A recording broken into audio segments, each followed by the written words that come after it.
Hello, and welcome to the next episode of the American National Catholic Church's podcast, Renewing the Spirit. Today, our podcast is entitled Justice and Mercy, Walking the Path of the Gospel.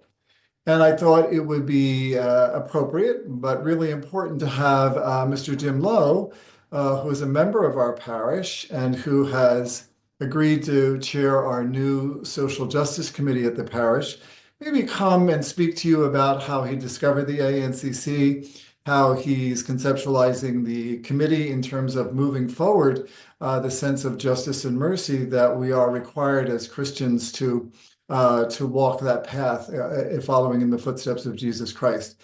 He had worked for many years in the private sector, and now he is the development director at Covenant House, which is one of the ministries that we help sponsor in some ways. So, having said that, I'm going to turn it over to Jim Lowe.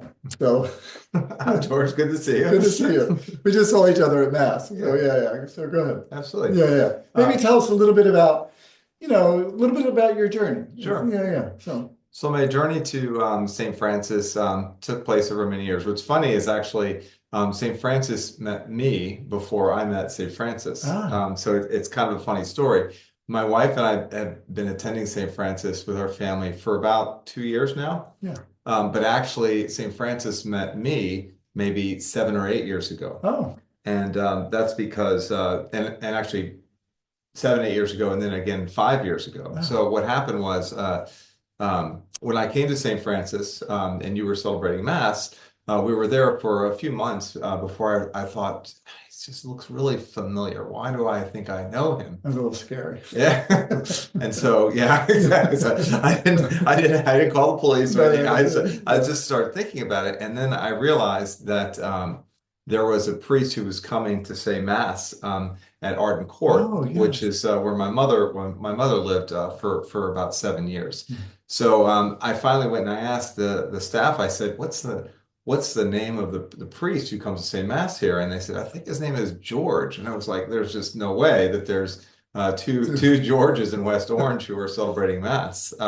So I was pretty sure, but then my wife reminded me that a couple of years before that, we had gone to a Pride Day event in Montclair, and there was a table there. There was exactly one table there from a church, and it was St. Francis. Oh. So it's just very funny to me that we had met twice, because I had met you when my mother first moved in. I took her to Mass at Arden Court. So we'd actually met twice, once at Arden Court, and then again in Montclair before we started coming to St. Francis a few years before. Well, and that's an amazing story. I do remember meeting you towards, I think, the end of your mother's life, but you had already been involved at St. Francis. But as you're talking, Jim, one of the things that I have been kind of maybe praying with and contemplating from Christmas forward is this notion that we read in the Gospel of St. John, that in the fullness of time, God sent his Son to be one with us.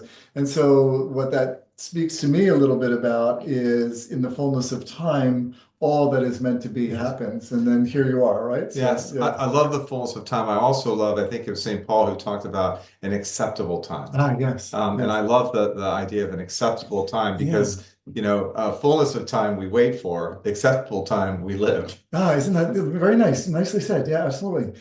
So one of the other reasons I wanted to ask Jim to kind of maybe come and join us and speak to us is he has a very robust and developed spiritual life and prayer life. And for us at St. Francis, we're staffed by the Franciscan Community of Mercy. And I believe it was last Lent, Jim came and gave us a day of reflection and spoke to us about maybe this path that we walk in terms of following Jesus and how we might find some challenges that in both our secular life and our religious life. And so it was a real nice integration. And so I think as Jim and I kind of pursue this particular episode, we both like to talk, so we'll have to boundary this a little bit. But I'm really glad that he joined us. I also think that Jim is a wonderful representative of the experience of those of us who maybe didn't necessarily grow up in a Vatican II church, but have so valued and adopted the reforms of that, especially relative to the participation of the laity in important roles within the ecclesial community, the local parish, the diocesan level, and the national parish. And I think that Jim really represents, in some ways, our understanding that we are all called, by virtue of our baptismal vows, to serve in the way that God has gifted us with certain talents. And Jim certainly has done that for us. And so I really Thank you. appreciate that. Yeah. And also, I think it's a good model for parishes and other representatives in the National Catholic Church to maybe begin to think about how we use our laity in a collaborative, right? Because the foot of the cross, we're all on level ground, right? Yes, So absolutely. Yeah. It's funny you say that because I didn't grow up in a pre-Vatican II church. The only church I've ever known is post-Vatican II. So, I think that's one of the things that attracted me to St. Francis is because St. Francis looks and sounds and feels like the church that I first attended when I was young. And the reality is that the church has changed over time, and not all those changes have been for the better, in my opinion. Yeah. And I would have to agree essentially with Jim's opinion. And so we know in some cases relative to the reforms of Vatican Council II that it did indeed free the church up. It freed us up, what John the 23rd said, to open some of the windows of the church, and it did do that. And I think, we've all experienced maybe some folks taking that in an extreme measure. And so what I love what Jim just said is most of the parishioners at St. Francis and wherever I visit in the American National Catholic Church express the same sentiment, that when they come to the celebration of the Mass, it is easily recognizable. It is something that speaks to them and nourishes them. And I do think for us in the National Catholic Church, as we try to kind of establish ourselves and find a niche within the Church Catholic, that's an important understanding of how what it is that we're doing is received by the people who are participating with us. Yeah. The larger term for that is the sensus fidelium. And it's really important to me and to Beth to be able to find a Catholic church. We were looking because it was very difficult for our children to go to Mass in the Roman Catholic Church after a certain point. And so when we were looking, I was really worried that we weren't going to find church, and so that I was going to pass from being Catholic to basically nothing, And so we were really worried about that. My personal faith journey is that I was a convert as a boy to the Catholic Church. So I wasn't raised Catholic up from cradle, not to grave yet, but from cradle. Yeah. And that was a very formative time for me when I was very young. I would say the second really critical formation was in a high school youth group that was in the Catholic Church. And then the third was living in community, in a Franciscan community as a layperson when I worked for Covenant House after graduation. So those are all three pretty Catholic experiences. So the notion of having to leave that behind was, it was very troubling to me because I really do believe in what the church teaches and wanted to live that authentically. Yes. I do think Jim's journey to us, and I like in the acceptable time because it is the time that we live into, it really might resonate or reflect many dimensions of all of our journey who find our way to God. Maybe in the National Catholic Church, but certainly fed and nourished by the traditions of the Catholic Church, which still continue to speak to us in very meaningful ways. And I think that on this past Friday, the gospel was Jesus's admonitions against divorce. And, I think one of the elements of that in my encounter with the people of God who have experienced that dimension of their life, they often feel ostracized or excluded.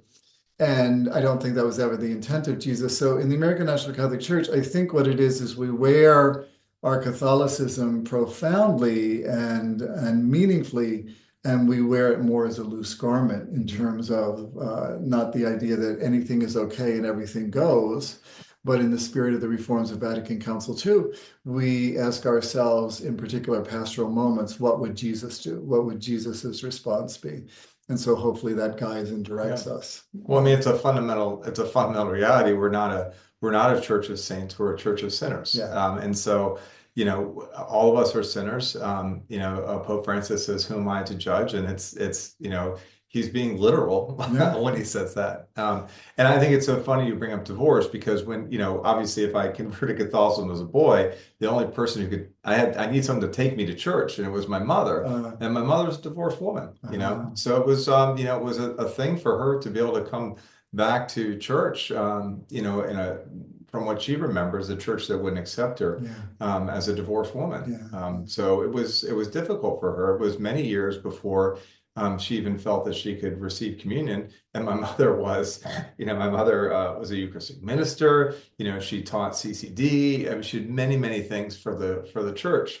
How could it be that this person who is quite faithful could feel that they couldn't participate in the faith? It just doesn't make any sense. It's so true, right? I think that sometimes I grew up, I'm a cradle Catholic, dyed in the wool Irish Catholic, and forever I heard that this is the means of grace for me through participation in the sacramental life of the church, especially the Eucharist, right? Which has always been centered. And I think sometimes when Catholics come and they've been divorced, or they somehow feel like their sin is so grave that they can't approach the altar, it's almost like, well, come to dinner, but you can't eat, right? And so as Jim is talking about his mother, I remember her so fondly, being so faithful and attentive to the liturgies on Thursday. And I think part of Jim's mother's skills in terms of raising her family and also bringing him to church is we inherited these beautiful banners that his mother made and donated to Jim's home parish. The new pastor had somewhat different tastes, and so we inherited them from Jim. It's always a wonderful memory for me, but I suspect it's comforting for you when you look and see your mother's handiwork. Right? I love seeing her. My daughter is she's an artist, and so she will often refer to her grandmother as a textile artist, and she was in many ways. And it's fine. People's taste in art is different, and so I have no. I don't have any, bitterness about not wanting to hang these banners up there of a particular time and style. I just think that there's probably a church that would like that particular style, and so they should be displayed where they help other people think about the faith and, draws them closer to God. And I do think it is in the music and the art sometimes. As a child, what was attractive to me about the Catholic faith, even though I didn't understand the Latin and I wasn't sure of the theology, was really the atmosphere of reverence that I learned almost like breathing. You don't even think about it. One of the things that I kind of appreciate as Jim is talking is that there is a sense of home that we find in the faith, I think.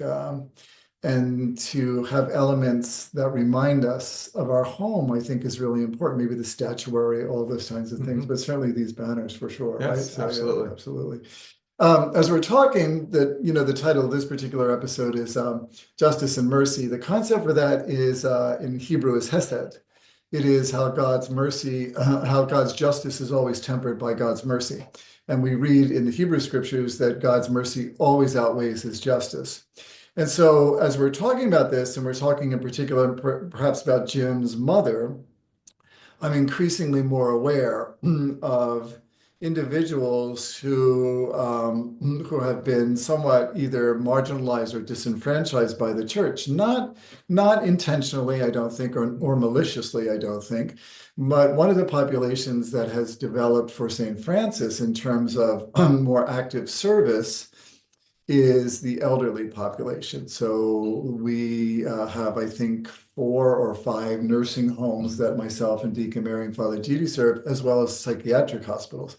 So when we talk about walking the path of mercy and justice, I think that's a dimension of this, right?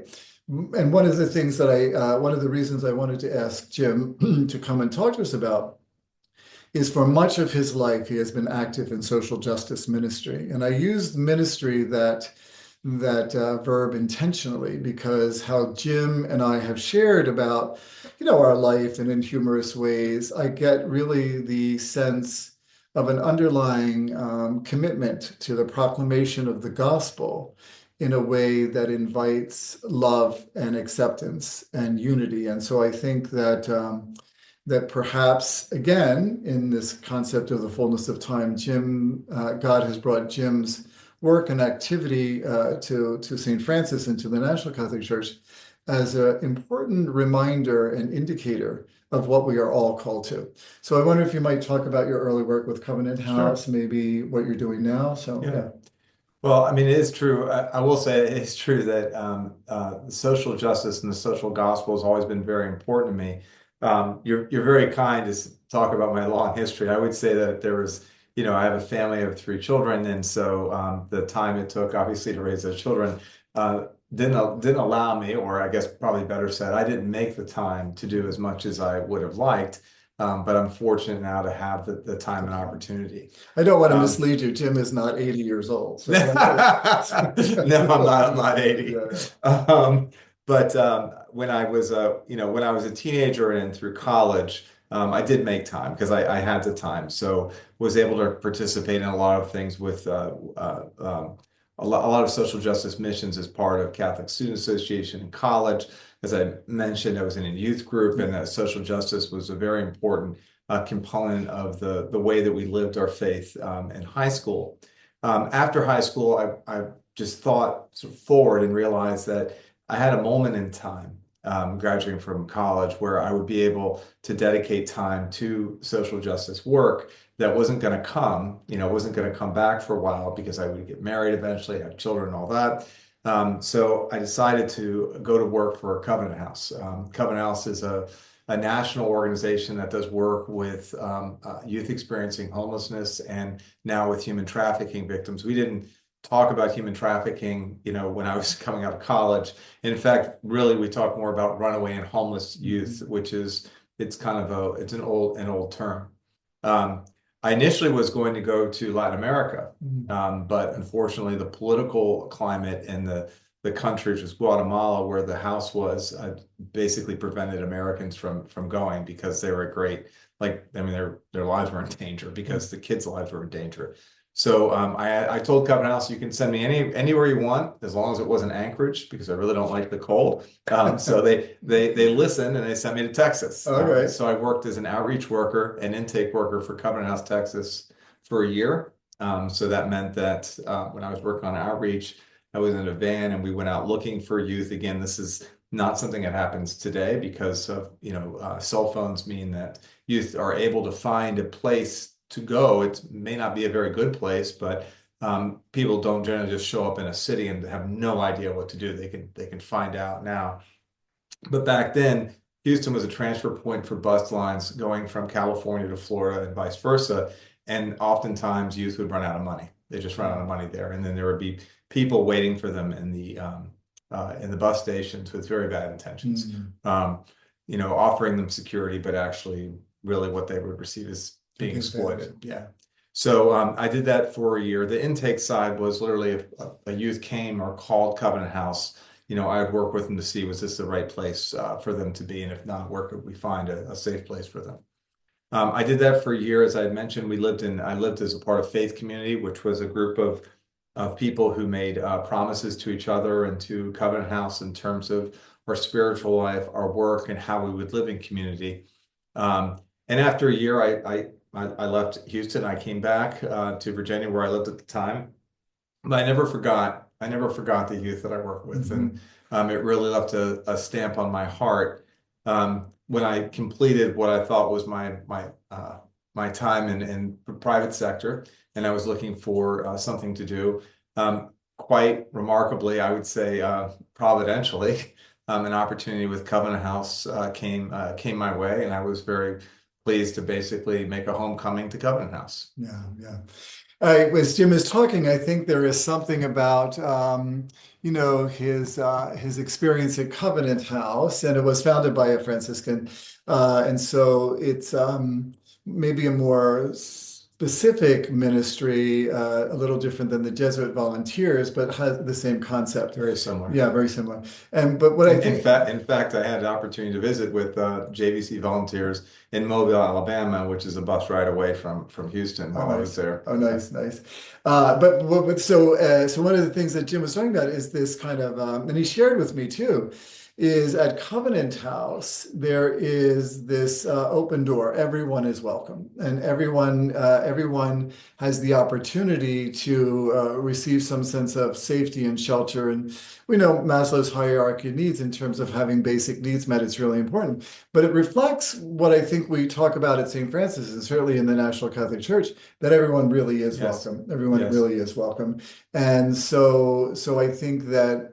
I'm hoping that Jim, through his participation at St. Francis and now his is creating a social justice committee for us, has found some nourishment to that which resonates with him, right? I want to remark, it's interesting what you say about welcoming people who come. We talk a lot about at Covenant House that if you're a youth who comes to the front door of Covenant House, think about what that person has been through. Their entire support system has fallen away. They may have spent time in a place that was unsafe. It may even rise to the level of literal homelessness where they were sleeping on the streets or, in an abandoned building, whatever. And then even given this experience of being utterly abandoned, having the courage to walk to the door of a place you've never been before, knocking on the door and saying, will you please help me? The courage that takes, and you think the grace that person has to have in order to take that step is really incredible. And we talk about that at Covenant Houses. It really is it's indicative of the resilience that our youth show. But the same kind of thing is happening at St. Francis, or honestly any church door. Imagine somebody who isn't currently going to that church or that part of that community, and comes to that building, comes to that worship service and says, please let me in. Please let me be a part of what you're doing. And the risk that person is taking is so enormous. And our obligation as humans, as Christians, is to welcome them without question. To not say, well, should you be here? No, you are here, and therefore you are meant to be here. So how do we welcome that person in, and make them know that they are part of a community, that they're loved by the community and by God? Yes. I think as Jim and I are talking, and hopefully you can maybe appreciate and hear it too, this discussion could go on and on and on. And we've had offline conversations with myself and Jim and other people of the parish in terms of our extreme disappointment and sadness at the current administration's policy relative to what I think is antithetical to this welcoming everyone. I'm very proud generally to be an American. I lived outside of the country. I'm always glad to come home. I was raised in a Catholic school system by the Sisters of St. Joseph of Chestnut Hill that taught us about our civil responsibility. They would often quote the poem on the base of the Statue of Liberty. And so it resonated as Christians with what we were supposed to do, right? We were supposed to welcome the stranger.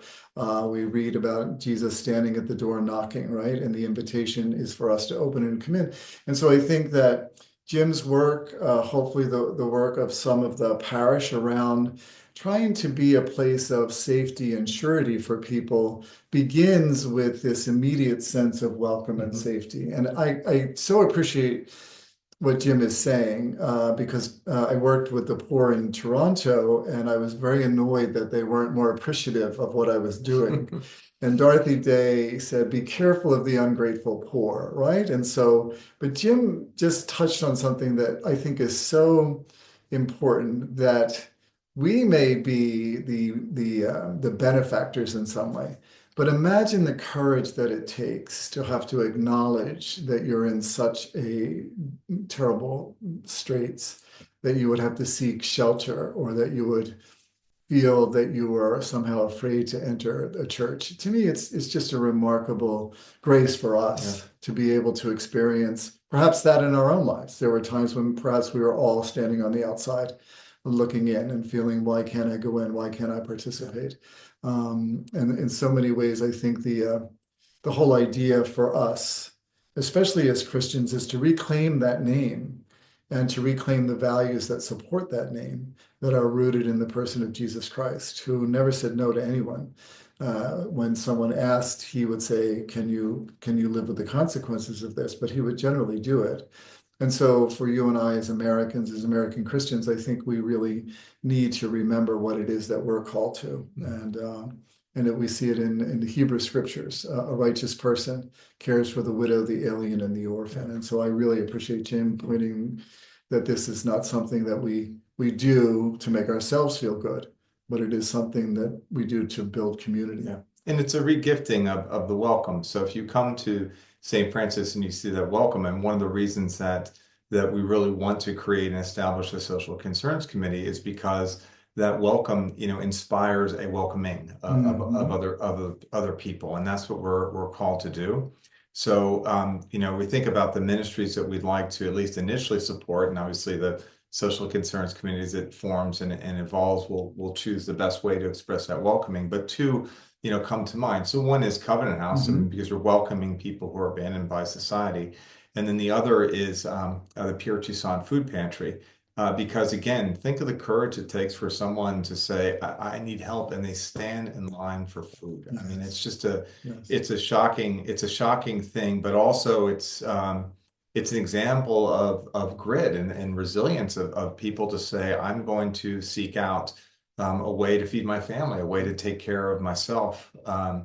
So those two ministries are really important. And we have already, George, we already have parishioners who go every single week to Pierre Toussaint to make sure that the 200 to 300 people who line up on Saturday mornings have good, healthy food to take back to their homes.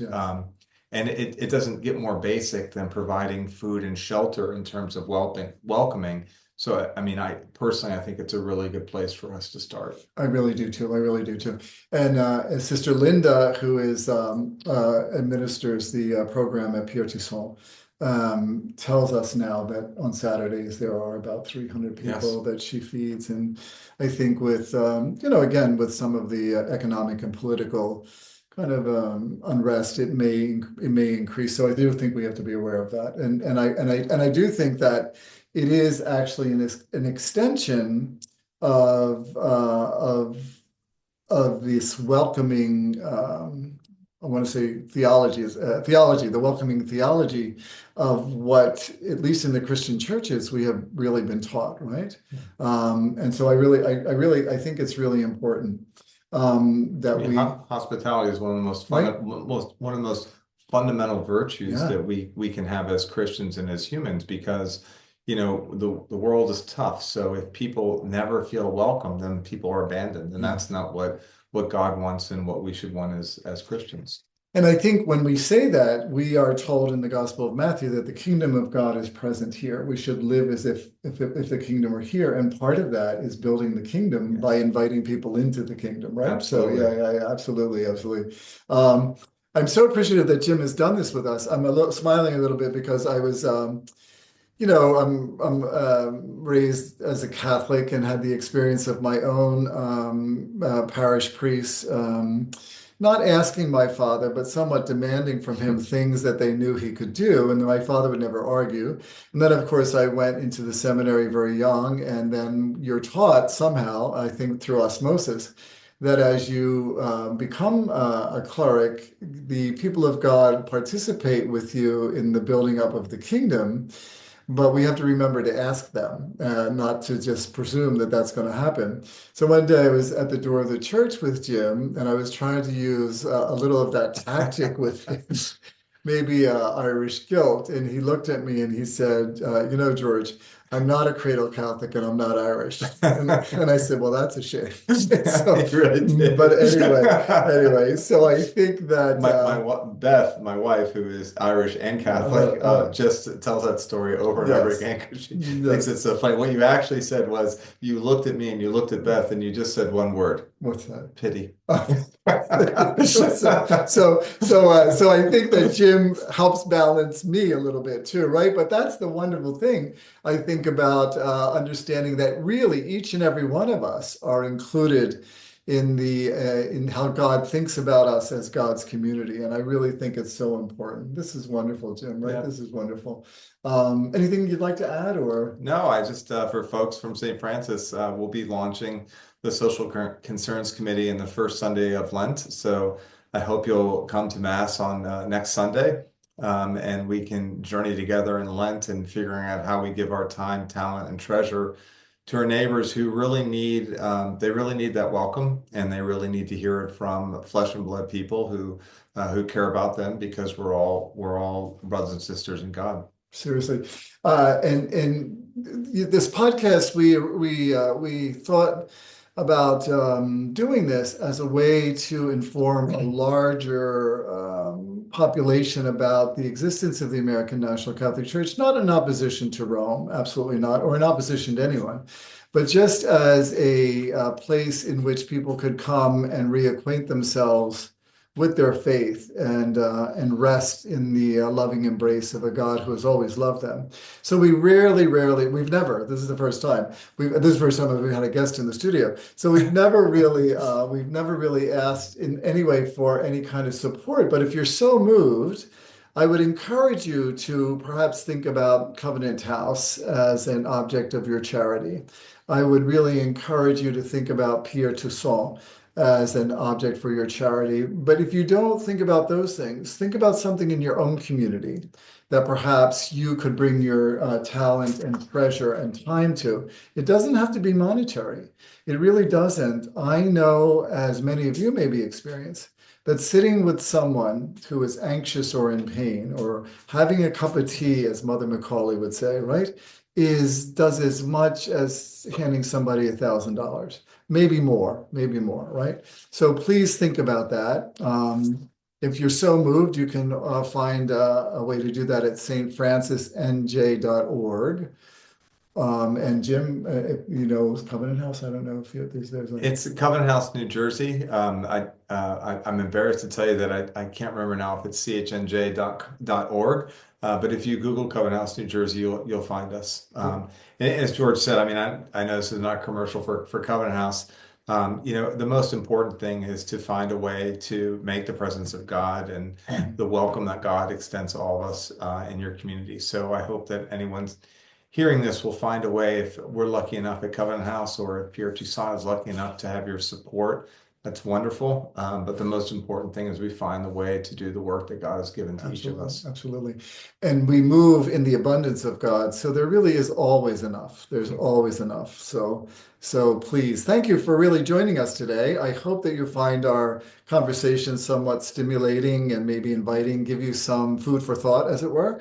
The podcast, I hopefully will continue to invite individuals who might be representatives of different dimensions of the church, a larger church, but also might speak to you about maybe how you can get involved, or maybe find your way back somewhere, right? It doesn't have to be a National Catholic Church. Just find your place in which you can worship God and rub shoulders with other people who help us take off some of the sharp edges, right? And so perhaps maybe this will inspire you a little bit. I just am so appreciative on a Sunday afternoon for Jim to come and join me here.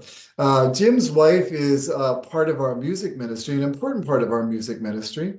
And as Jim was talking about raising his family, his children are all very musically inclined. And so when we can get them in the same town and on the same Sunday, they have played for us at Christmas. And it is a remarkable gift that they bring to the worship at St. Francis. So I really thank Jim for that, right? And so thank you. And hopefully we'll see you next week. So God bless.